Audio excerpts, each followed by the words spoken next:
Why is shame such a powerful emotion? How does it affect us mentally, physically, emotionally? I'm Nadia Davis. I'm a mom, author, attorney, and Kundalini yoga teacher who has experienced public shaming that brought me to my knees. On this podcast, I'm going to tell you how I'm living the work, taking shame out of the shadows.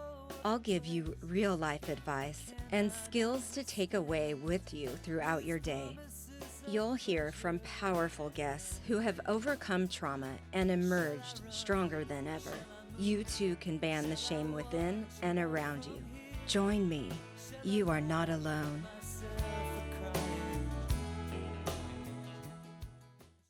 Hi, I'm Nadia Davis, and I'm a mom, attorney, Kundalini yoga teacher, and author of Home is Within You, a memoir of recovery and redemption, and a roadmap out of the choking grasp of shame. We all deserve a safe place to share, cry, and be vulnerable.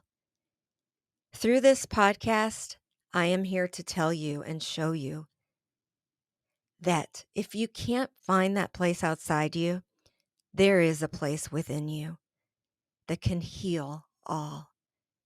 I call it home. So, welcome home. Shame affects every single part of us individually and collectively, disguised in fears and judgments within us, affecting every cell, yet often brutally delivered publicly at the same time. What is the result? What I've learned the hard way is that shame is the mind's most vehement thought and emotion that separates us from our true selves and from each other. Every day I see people struggle with the emotion of shame.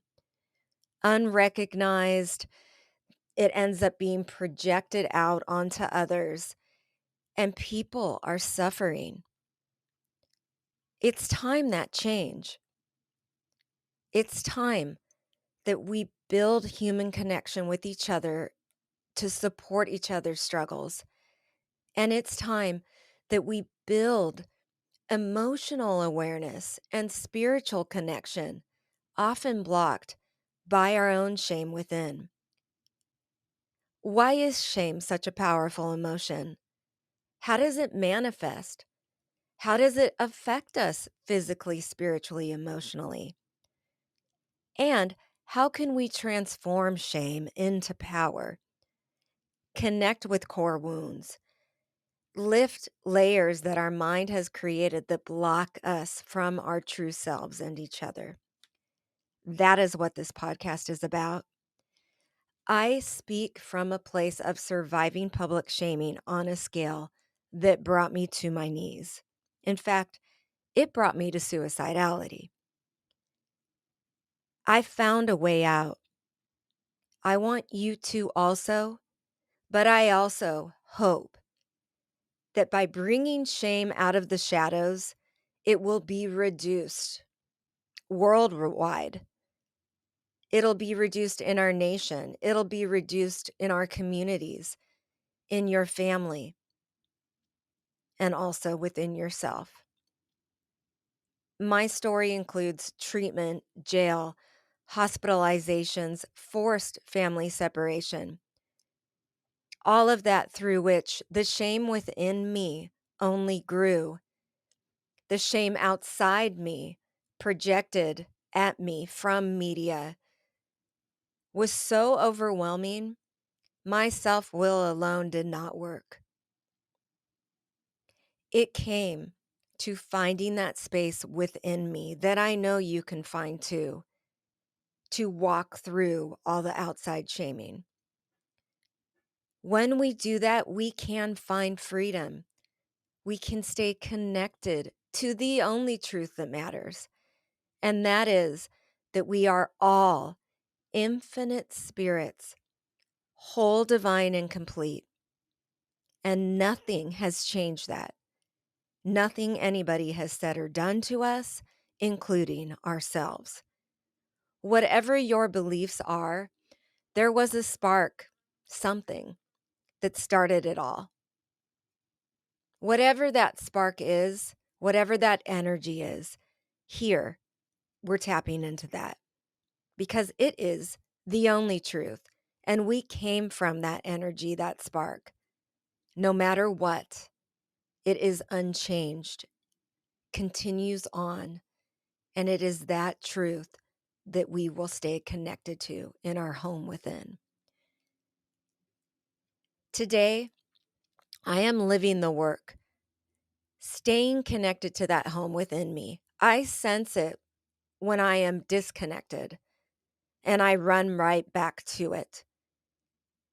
Always seeing that shame through fears and judgments within me have separated me.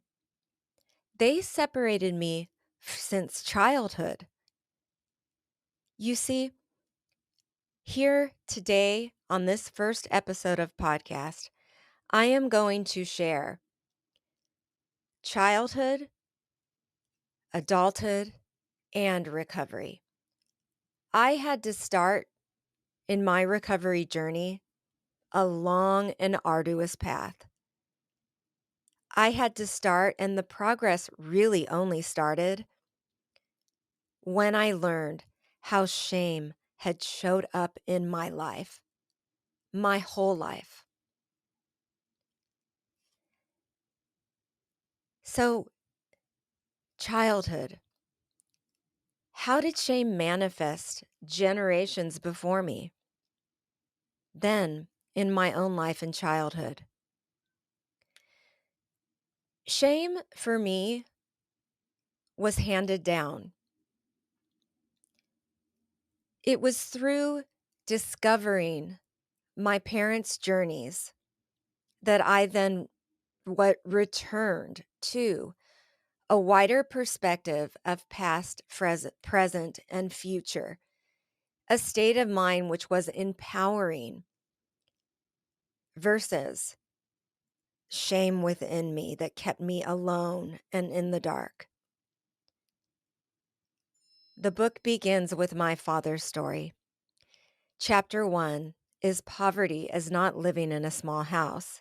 It is living in a small world. My father, my inspiration, he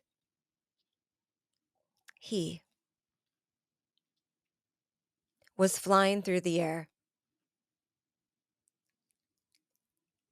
having been thrown out by a foster parent after he was sent to a family and his mother was sent away for tuberculosis.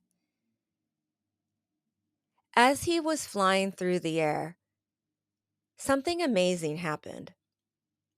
He situated his feet such that when he landed into a pile of trash and manure, he said to himself, I am going to get out of this hole. And sure enough, he did. My father, again, an orphan field worker, grew up in La Colonia 17, a barrio in Santa Ana, with an outhouse, very poor, with grandparents that adored him and loved him, and in what he knew and understood as a haven of friendships and of neighbors that worked hard and kept an eye out for each other. All the while, outside their barrio, discrimination ran rampant. From movie theaters that had segregated seating, where African Americans and brown people had to sit upstairs, from pools that they were not allowed into, and then eventually only on certain days at certain times due to this discrimination and segregation.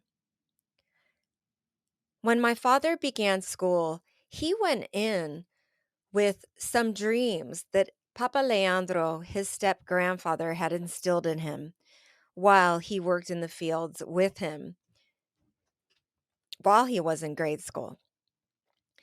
Papa Leandro said, Mientras yo pueda estar por los files, tú vas a ir a la escuela. Or, while I work hard in the fields, you are going to go to school. Not that leaving the barrio was so important, but the fact that little Wally had something for the world. So when he went into school to begin his dreams, he sat in his seat. A school official walked in and said, You, come with me. My father obliged and was walked down a hallway and was brought to a classroom that had only black and brown children. My father knew that there was something odd about this, that all the children in the classroom that he had been taken from were Anglo and of light skin. Why had my father been placed there? Because his last name is Davis, a namesake that I proudly carry on. Wallace Davis on paper looked as though he was a white dude. But when you saw my father, he was nothing but that. Tall, dark, and handsome, with indigenous looking eyes, dark eyes.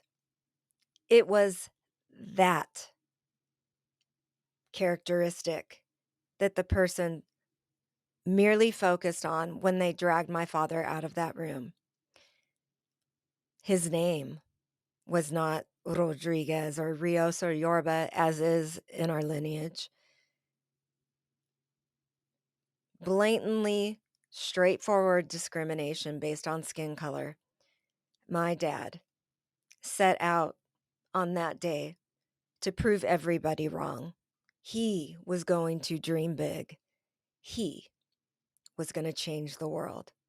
And that's exactly what he did. He worked throughout grade school. He founded a Latin jazz band called the Continentals. He was president of his class, played every sport, was the top sportsman, the band leader. And he carried on what had been set in stone as a child who lost his mother, who had an absent father, who had absent fathers. My father was raised fatherless. His father was raised fatherless. In fact, my grandfathers impregnated many Southern California beautiful indigenous women, and they bootlegged with them. The Wallace R. Davis clan, they were caught. And the original Davis scandal came out all over the news headlines. My great-grandfathers and my great-grandfather and uncle took their own lives as a result of public shaming. What was my grandfather, Wallace R. Davis, left with? Unhealed wounds and his own alcoholism. My father watched his own father die of alcoholism.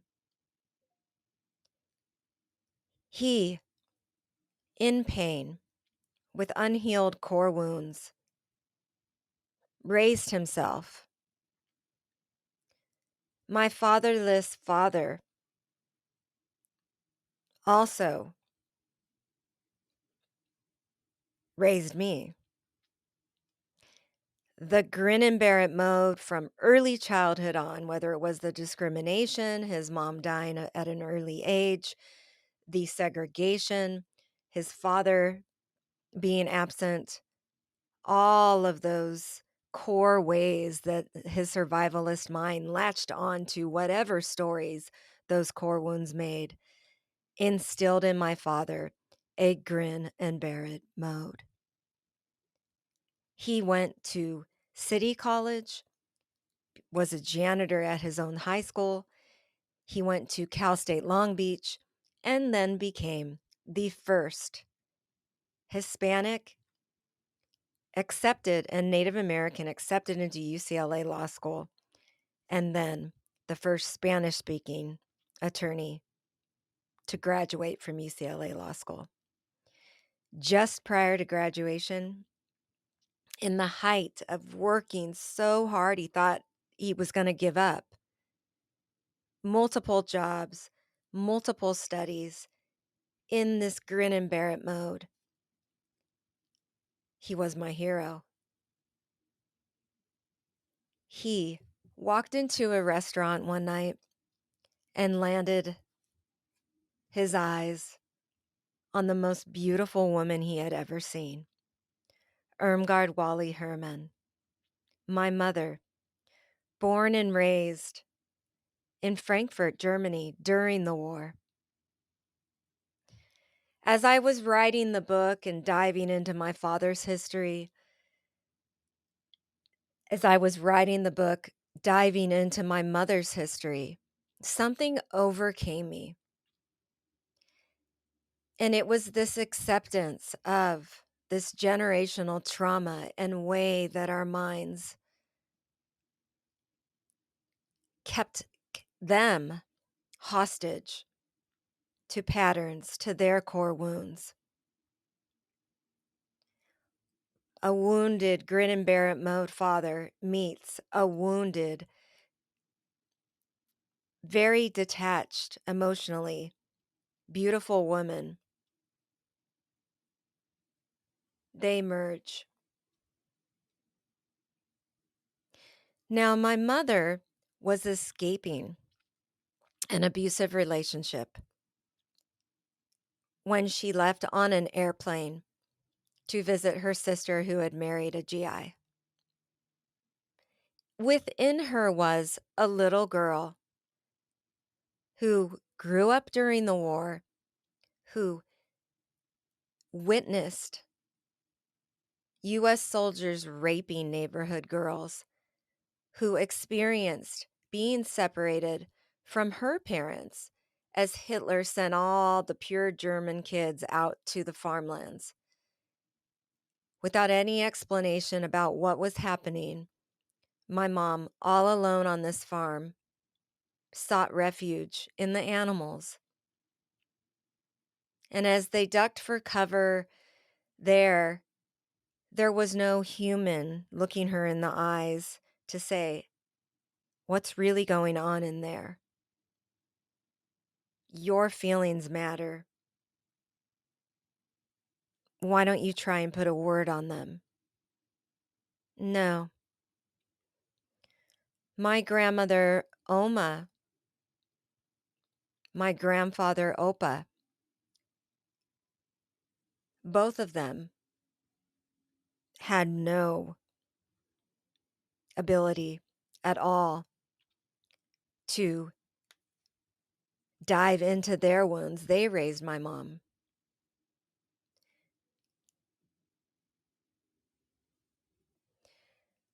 So my mother, she was raised by two individuals that had not yet even cared for their own wounds. Together, they forged a battle to save the world. Together, they supported each other. My father through law school, my mother, the many children being born at home. And it is in these realizations while writing the book that I realized, okay, this is my father's, my hero's mode of living. A grin and bear it, a save the world mode, a belief somewhere deep down that his own needs did not matter, that he mattered through outside achievements. And my mother, with very little ability for emotional connection growing up during the war, her parents having struggled so much, having had to be strong, a beauty, she found her value addressing her core wounds through presenting perfection and perfectionism. She sought to feel loved, to feel a sense of worth by having everything constantly in order in the house, by not expressing her needs, and also by saving the world. My father became a national hero, suing the Santa Ana Unified School District for a more modern form of discrimination called discriminatory ability grouping. When he became a new lawyer, parents came to him and said, "My kids are also being filtered into classes only for Black and brown children because they were being misdiagnosed as mentally retarded. How on earth can this pattern still be happening?" Here was Wally, a once orphaned field worker janitor who didn't speak an ounce of English and was discriminated against in the community. I'm sorry, in the city and county and in school. He became an attorney. He saw it was happening again, and he sued the Santa Ana Unified School District, and he won. He cited the Brown versus Board of Education lawsuit and Mendez versus Westminster. And the law was changed in the state that all children need to be tested for aptitude in their primary language. He was with my mom at this time. My mother, keeping everything in order at home, began in her own way to save the world. She became the Catholic Woman of the Year and helped many Vietnamese refugee families. I went along with her. Those were the two examples that I was raised through and with. Now, being the youngest of 7 was interesting. 7 kids in a 9-year span. It was always busy in the household. The funny thing is, and I say this in the book, I don't remember a lot of detailed things prior to the age of 5 and after the age of 5. But there's 2 reasons. It was either a very severe brain injury from an adult near-death car accident where I had 22 broken bones, a punctured lung, my brain was bleeding, and I was not breathing when found. That either wiped out a lot and or the trauma that happened as a child. It set in stone a way that my brain operated that was literally in a box. My whole entire identity, and please, please use this to go back to identify your childhood core wounds because it is in these core wounds that our mind still grasps hold onto us and sends triggers separating us from that only truth that matters and from our true self and ultimately from each other. All of it comes from these wounds.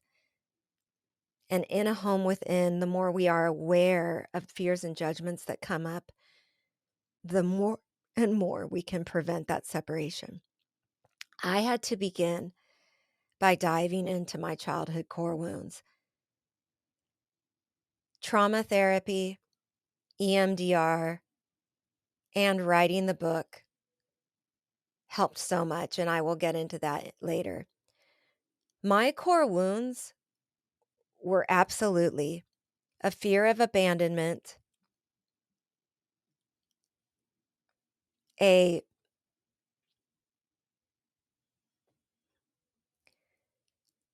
perfectionist way, a I am all alone. So, fear of abandonment, I am all alone, creating the grin and bear it self will mode. Two is my worth is through perfectionism. And three, extreme love addiction, not a sex addiction, a love addiction, where self sacrifice is so intense, I didn't see the warning signs. As a child, a scene played over and over again, and I'm in a room on a table that is slanted and nervous. I want to run, but I can't move. I'm nauseous, and a man walks in, ravenous, in fear. I am frozen. He starts to poke and prod me, and I am outside myself. It's as though I would go back to that space and I am observing little Nadia, not her nor me. A double disassociation because I never understood why this understanding entered my head, why this disconnect would happen. I didn't even know that I wasn't present in the moments. I remember getting mad at myself for fidgeting, and that is where the shame entered. You can't even be molested perfectly. You can't even get this over and done with quick enough. Then it was, I must have done something wrong to deserve this.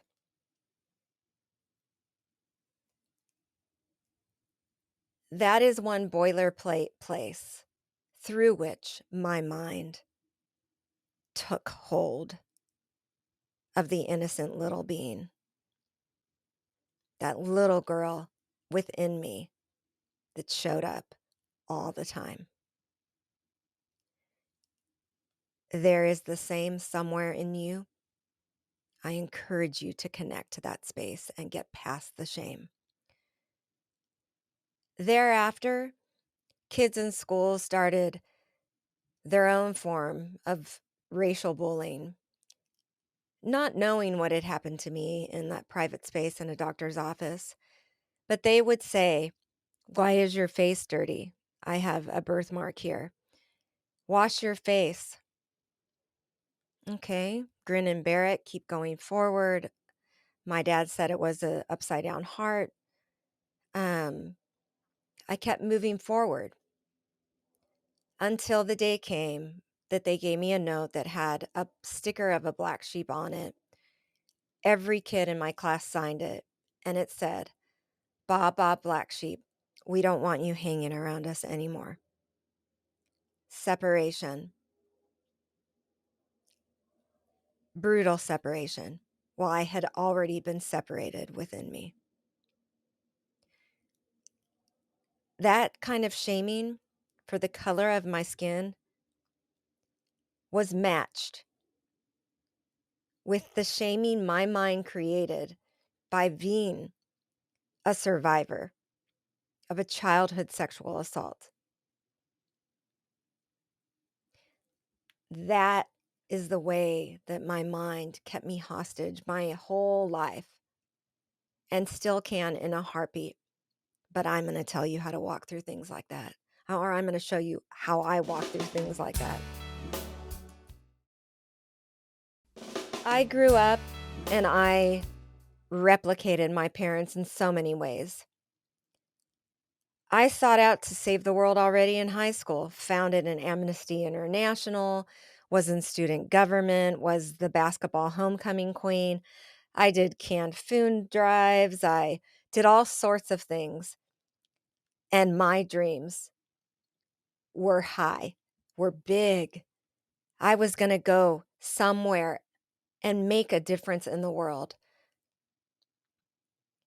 You know, work for Amnesty International, work for something big and help other people. That was how I would find my worth. So I won a national modeling contest and was sent to New York. That had a big imprint on me. And I applied to UCLA, was afraid with the acceptance letter, showed it to my dad one night, and had come up with a plan. I waitressed throughout high school and came up with a financial plan, having been the youngest of 7 kids. So much going on in the house prior to that. Issues with my father's drinking, no one talking about it, no one just saying something. My sisters having moved out, um, just no frickin' real talk. Everything, grin and bear it, don't feel at all. I starved myself. That was how I could control what was happening within the house. Then I dreamed big. This is your worth. And that got me into UCLA. My father said, let's do this. And at UCLA, I finally felt like I had passed that trauma. Not a literal thought, but looking back, I see. I felt like I was up and onwards. My worth had been approved. I loved UCLA. I did a ton of externships, including on the show In Living Color, at KISS FM, at the David Kenyon Juvenile Justice Center, and I saw my future in place. Yet in my sophomore year, I was violently and abruptly the victim of rape. After which, my eating disorder returned, a disassociated state returned, and I landed in a relationship with a man that was very unstable and that ended up hitting me. That began this love addiction pattern while I was saving the world for some validation of my worth because I had not grown it within me. Shame from the childhood sexual trauma, shame from the adult trauma said, you should be fearful that anyone finds this out. You are dirty, damaged, broken goods. How could anybody possibly love you? You have to prove your worth. So, when I broke up with that man, finally, and began dating somebody that was healthy and stable and a good man, in the book, I explain how when he got on his knees and proposed to me, I walked away. The fears and judgments within me having already turned into shame. I walked away. thinking, believing I did not deserve true love.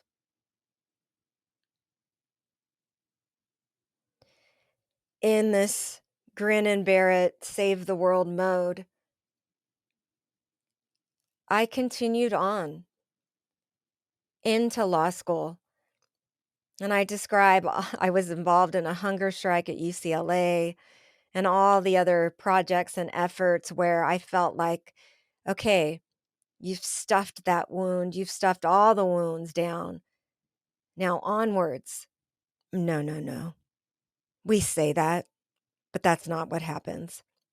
Maybe, maybe consciously, but subconsciously, our mind has taken hold of those things that happened and enters these fears and judgments so subtly. It's that kind of stuff we're going to take out of the shadows so that it does not turn into shame. Unfortunately, I didn't know that at the time. And I entered law school so deeply proud. I'll never forget the moment that I called my father and told him that I was accepted into Loyola Law School. I could feel his happiness over the phone. His youngest child, his Pooby, was following in his footsteps. Little did I know he had told our Hashamem cousin, Sonia Johnston, keep your eye on her. Nadia is going to make a difference. Because after a summer in my element, studying human rights and international laws abroad in Costa Rica and Panama, I returned full of dreams in my element to my second year of law school. Everything was in place, and I had it all snagged from under me. My hero, my father, died abruptly of a heart attack while playing basketball on a Sunday morning. No chance to say goodbye. No if and or but. No explanation from anyone, by anyone. Just a cold, graying body and carcass that used to hold my father's spirit. With him, all belief in good in the world vanished. How could this be? I would take long drives listening to my brother's music that is the theme song of this podcast and many other songs and just sob, completely incapable of digesting that loss, the whys. Yet what did my mind do? This is a good thing and it is a bad thing. It is. Feel closer to his spirit and carry on his legacy because I was very close to dropping out of law school.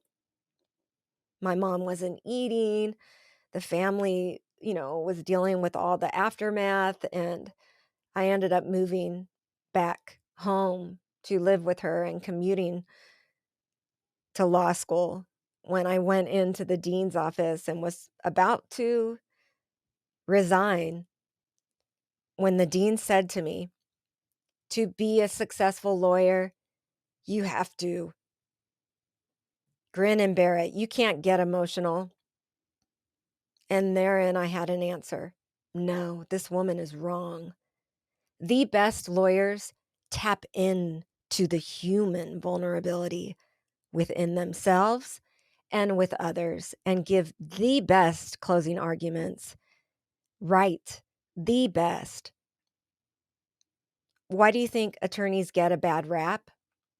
When they are just cold, cut, and dry and do not manifest, do not share and connect with others about the facts of a case. So I said to her, "No, you're wrong." And I stayed in law school and I pushed through and I graduated thanks to the support of so many friends: Veronica, Priscilla, Fahi, Serena, Mia, Alan, Tito, Matt, and so many others. Monica, so many. Together, they convinced me my father's spirit lived on. And I struggled there between this 50-50 balance of very deep depression and this running to stand still, grin and bear it mode, not allowing myself to process loss. And I took on the Davis family representative, and having moved back to Santa Ana, gave the speeches for the scholarships named after my father and a school named after my father, and just really like came to life in this role. I felt closer to his spirit more than ever. And at the height of that, I ran for Santa Ana School Board and won. The same school district that he had been a child in that discriminated against him, the same school district that he sued to end discriminatory ability grouping. Now, if that isn't progress, then I don't know what is. There I was on the school board, newly elected, and I went to a local community meeting, and it is there that a mother stood up and pleaded for help for her innocent son, Arthur Carmona. I was a brand new attorney, and everyone turned around and looked at me. Los Amigos is the name of it. Beth Martinez, Armando de la Libertad, Ross Romero, I love all of you. They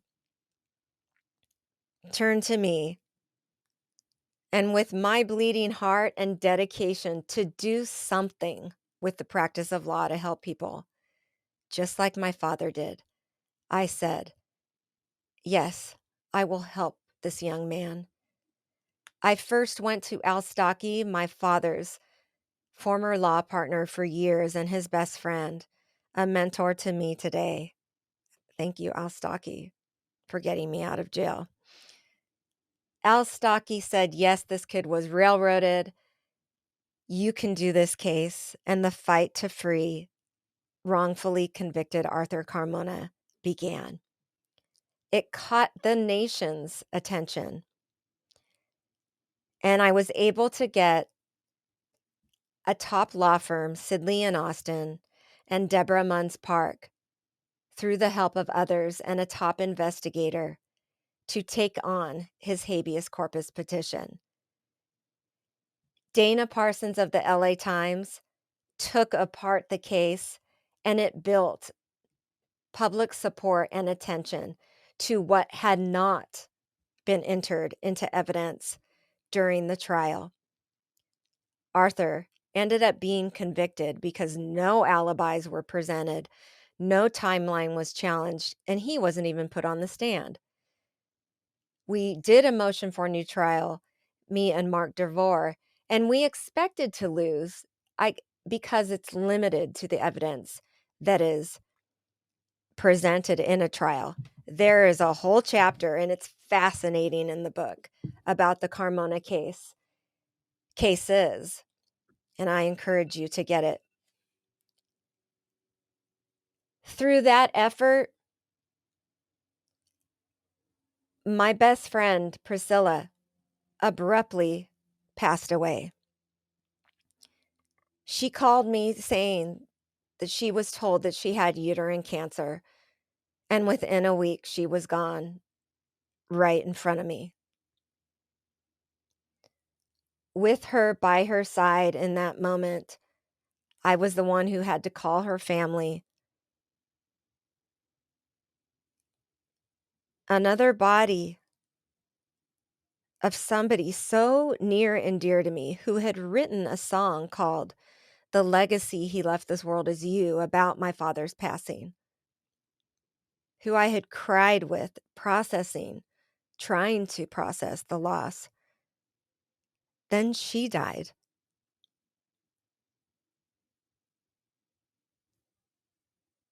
Grin and bear it. Suck it up. Keep saving the world, Nadia. How on earth was I going to process those losses? Then, bam, we lost on the new trial. Sidley and Austin announced they'd take the case. Just at the point that I entered a freeway and my car was hit by a big rig. It flipped 3 times, landed in an embankment out of sight, and I wasn't breathing when they found me.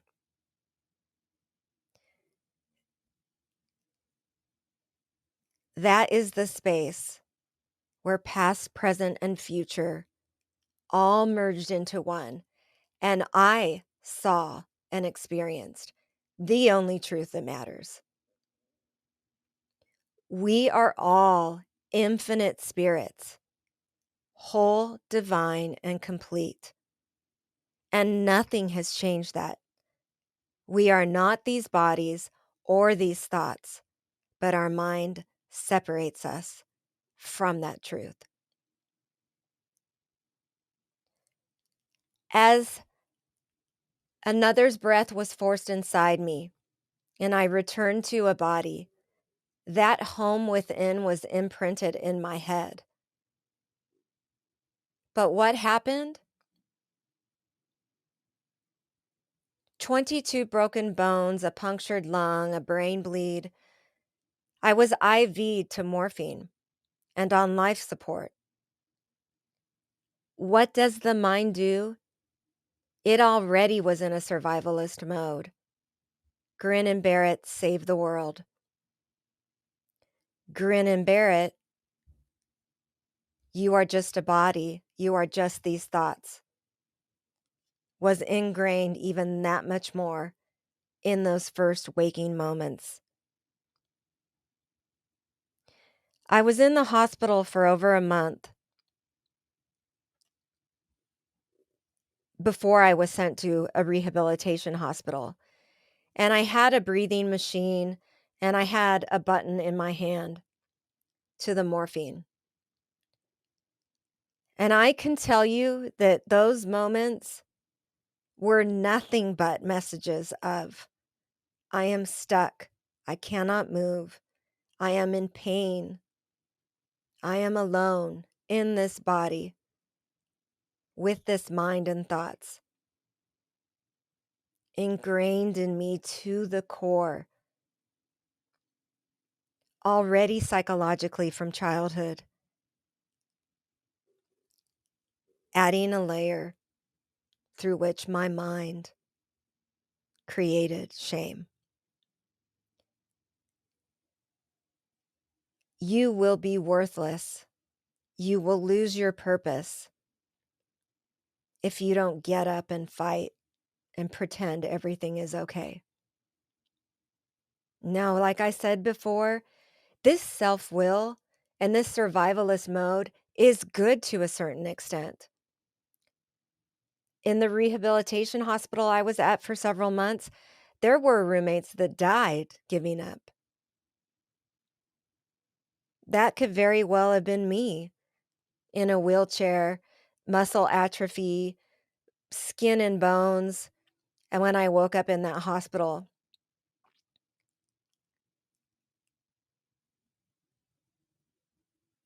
I had no idea what had just happened to me.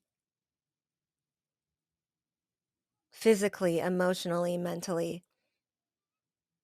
I did see signs all around saying, Licenciada Davis, get better. And I saw a beanie baby named Hope. I did not yet know that that came from Arthur Carmona, who was still in jail, wrongfully imprisoned. I thought to myself, well, at least I'm still free. I can't walk, but you, like your father, are going to get out of this hole. You will make a difference and save the world. And so, still unable to walk, in a wheelchair, in excruciating pain. This is all explained in the book, the process of that short, long recovery. I went back home in my wheelchair and I rolled right back into school board meetings in my wheelchair. My mind telling me, you have to prove your worth. Without your roles saving the world, you have no worth. And I went on. The pain was excruciating. The flashbacks returned from childhood. The processing was slow. So my brain latched on to those deep psychological memories and filled it. I walked around in such a highly disassociated mode where you're not really living, you're just walking. And I began to manage alcoholically. I began to manage in a way that had me on the brink of almost feigning while giving speeches to assisting and freeing a wrongfully convicted kid. Arthur Carmona was eventually freed. An amazing story in and of itself. I encourage you to get the book for that. What happened after that was accolade after accolade. Soon to be Senator Nadia Davis, an up and comer, following in her father's footsteps, building on a legacy. I am so appreciative for all of that. Trust me. If I had been aware and more have made a choice, a conscious choice to be living in those modes, grin and bear it, save the world, like I am now, it would have been different. I wouldn't have waited so long to get the help that I needed for pain, for depression, for flashbacks. Instead, in my heels and suit, I walked up to the then serving Attorney General at a function where he was getting an award and gave a plea for the poor children of Santa Ana and our overcrowded schools. We needed legislation to pass that prioritized education over commercial use when a Marine base was closing, with criteria that were super strict. So I walked up, I turned around, he asked his buddy, "Who is that?" Looked me up and down, and I walked away. Bill Lockyer tracked me down and contacted me at the law office I was working for. We went on a date.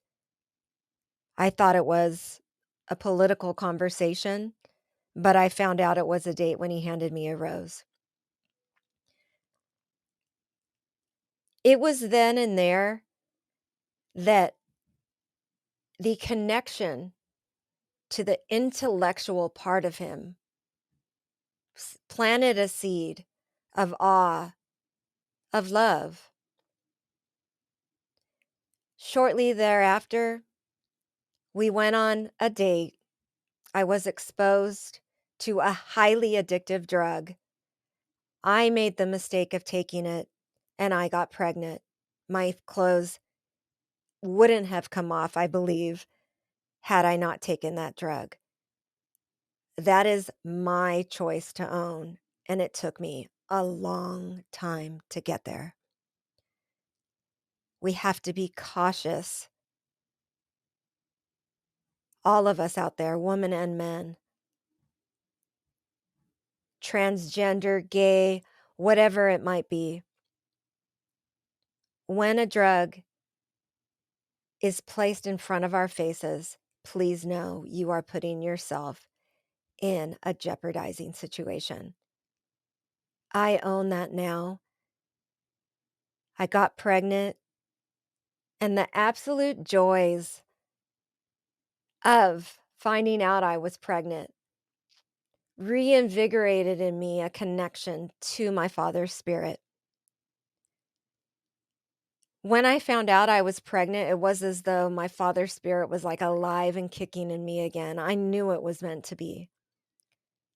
I knew it. And when I first told our child's father that I was pregnant, he actually said, "Get rid of it before it's too late." And I was devastated. Here I had planned how I was going to raise this child on my own.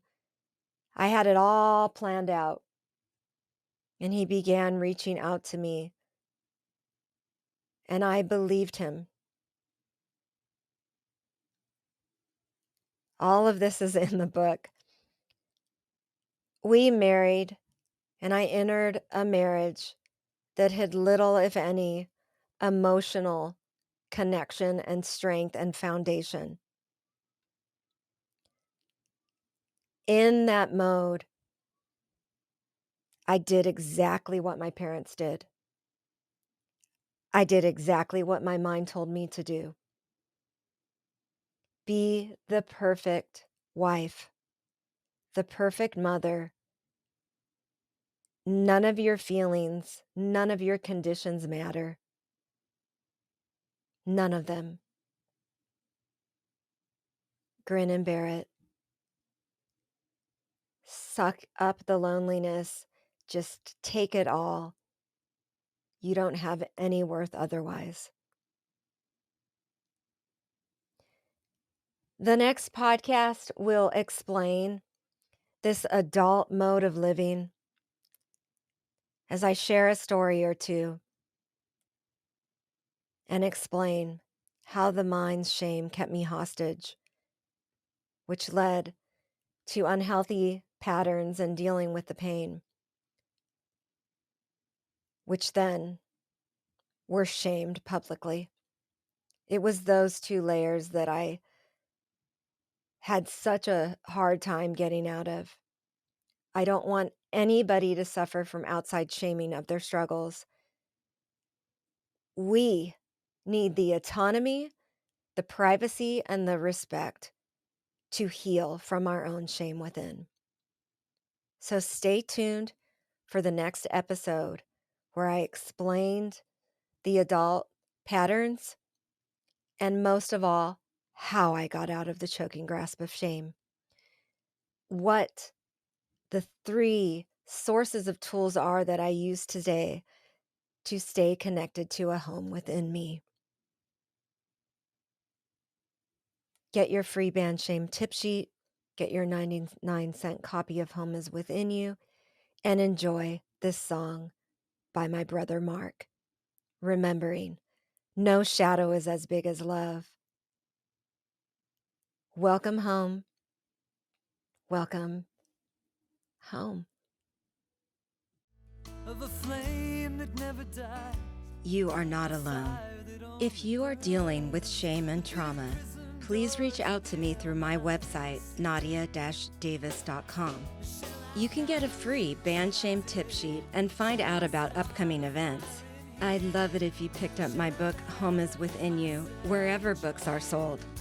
If you like this podcast, please tell a friend, leave a review, and make sure to follow me on Apple, Google, Spotify, or wherever you get your podcasts. Sending warm hugs.